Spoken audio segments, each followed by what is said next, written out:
Hey, one of the best winter events at the Riverbanks Zoo and Garden takes place next weekend in Columbia. Here to tell us all about it, our good buddy Eric Sheely, one of the expert horticulturists at Riverbanks Zoo and Garden. Eric, fantastic to see you. Thank you. Before we discuss orchids on the riverbanks, let's talk about these flowers that you brought in particular. What makes the orchids so popular?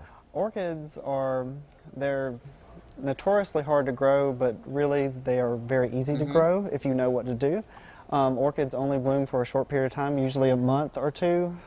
They usually bloom in February, the ones that the homeowner is going to grow.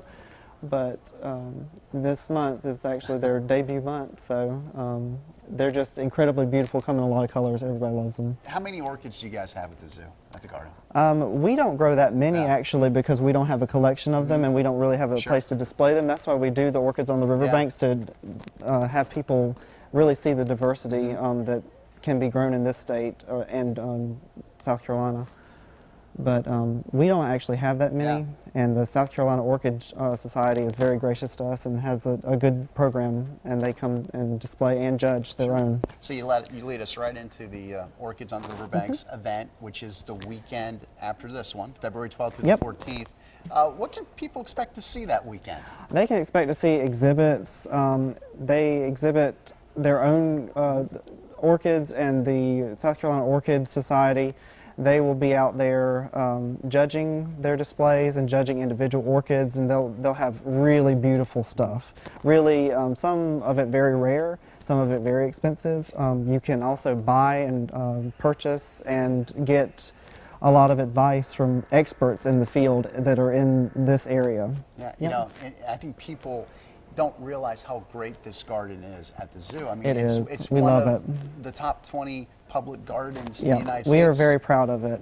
Very proud of it. Talk about how far you guys have some of the improvements you've made with the garden specifically in the last 5 years since you've been there. With the gardens, we're expanding our plant collections. We have the largest crinum collection of any garden really that we know of. Where the children's garden is about to open in April, and so keep an eye out for that. That's going to be huge. So that takes up almost half the area of our whole land on the garden side. So that's pretty impressive. All right, so orchids on the riverbanks. How can people get more information? Can they buy tickets in advance? How does this work? They don't have to buy tickets in advance, really. It's free with general admission. Right. They can go to the website, riverbanks.org, and they will find all the information they need there. Well, Eric, I know you just reached your 5-year anniversary with the zoo. You guys do a wonderful job. Thank you. Yeah, and have fun next weekend. I will, thank you. All right, Mary.